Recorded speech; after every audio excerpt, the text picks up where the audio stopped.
vai đeng te tui kwa nord good bang ni lo lo mangu hello hello hello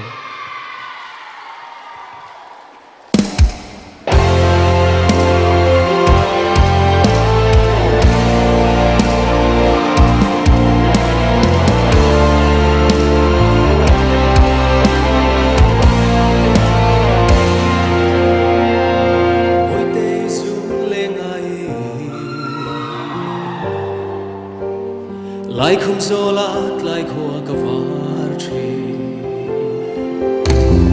mùa xuân quy cá tân ngã lên in sắc mèo tung lô vi chính biết khá đi chạm rèn tree nè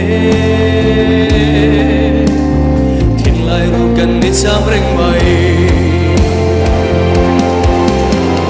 đó đi nắng nắng nghe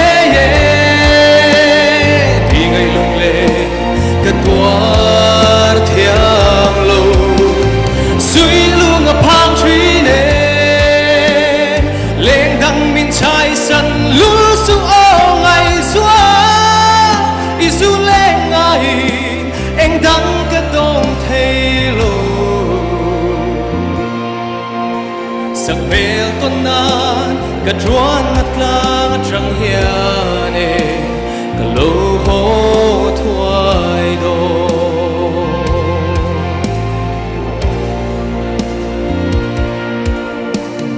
anh tin mình ngại về chém mồ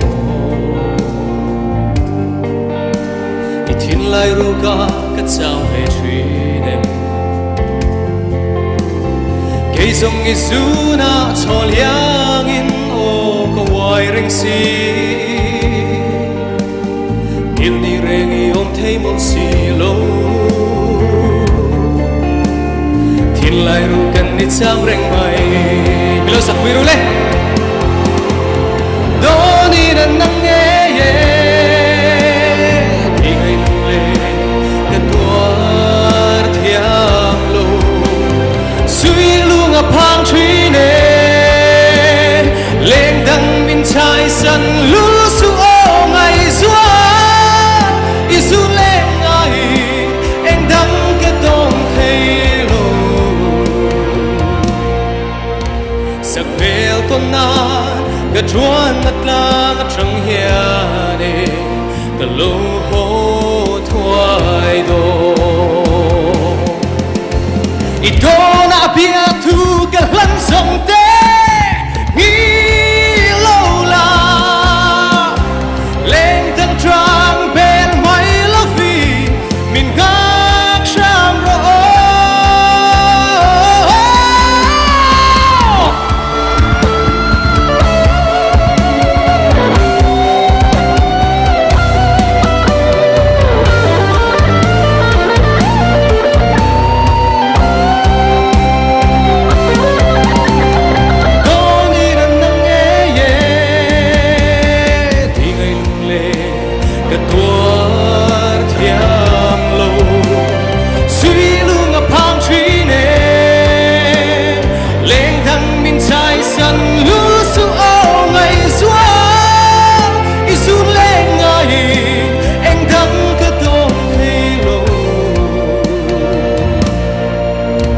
sắc bèo tuần nan cái chuan ngắt lang trăng hiền nè